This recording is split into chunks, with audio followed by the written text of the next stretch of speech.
हा जो पोलीस कर्मचारी आहे याला काल आपण एक दिवसाकरता बंदोबस्ताकरता बोलवण्यात आलं होतं. काल 25 डिसेंबर होता, नाताळ जसा होता, मग एक्स्ट्रा बंदोबस्त बाहेरनं बोलवण्यात आला होता. त्यापैकी हे कर्मचारी आलेले आहेत आणि यांना विसापूरच्या पायथ्याखाली आपण बंदोबस्त दिला होता की त्या ठिकाणी गर्दी वगैरे होते म्हणून.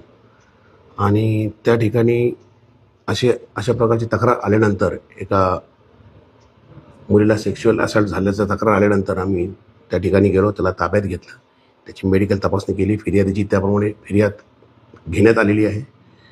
जी व्हिक्टीम मुलगी आहे तिला पण काही प्रश्न विचारण्यात आले, तिने त्या पद्धतीने सांगितलेलं आहे. त्या पद्धतीने आपण गुन्हा दाखल केलेला आहे.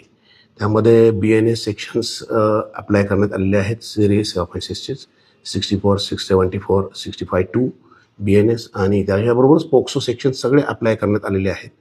त्याचबरोबर आपण ॲट्रॉसिटी ॲक्ट हा पण त्याला अप्लाय केलेला आहे. आरोपीला आता जो पोलीस कर्मचारी आहे, डेलिक्वंट कर्मचारी, त्याला अटक करण्यात आलेली आहे आणि आज त्याच्या पण तो दारू पिला होता किंवा कसं या अनुषंगाने चाचणी पण करण्यात आलेली असून त्याला न्यायालयामध्ये आपण हजर करत आहोत. या अनुषंगाने असं काही प्रकार पूर्वीचा आहे काय किंवा त्याची हिस्ट्री किंवा याच्या मागं काय आणि इंटेन्शन्स वगैरे क्लिअर करण्यासाठी आपण त्याचा रिमांड घेत आहोत. तो दारू पिलेला होता का नक्की? त्याची मेडिकल करण्यात आलेली आहे आणि तो असंबद्ध वगैरे होता असं त्याच्या रिपोर्ट्समध्ये आहेत आणि आपण त्याचं ब्लड वगैरे घेऊन फॉरेन्सिकला परत पाठवणार आहोत की त्याचं पर्सेंटेज वगैरे काही आहे का त्यामध्ये. सर, आपण रेग्युलर पोलीस स्टेशनचे नाही आहेत, ते त्यांना आपण बंदोबस्ताकरता जे आपण बाहेरने ॲडिशनल फोर्स बोलवतो लोणावळा मुख्यालयातून, त्या ठिकाणं तो आलेला होता. सर, सर्वात महत्त्वाची गोष्ट म्हणजे या कर्मचाऱ्याला निलंबित करण्यात आलेलं आहे. त्याची प्रोसेस चालू आहे. यापुढची मोठी स्टेप्स करण्यात येईल. त्यामध्ये जसं याच्या बाबी निष्पन्न होतील त्याप्रमाणे कारवाई केली जाईल आणि अशा प्रकारचं कधीच होऊ नये या दृष्टिकोनातून अशा प्रकारचे प्रिव्हेंटिव्ह स्टेप्स, मेजर पनिशमेंट असे होत राहतील. खूप ठीक आहे. तिची वैद्यकीय तपासणी करण्यात आलेली आहे.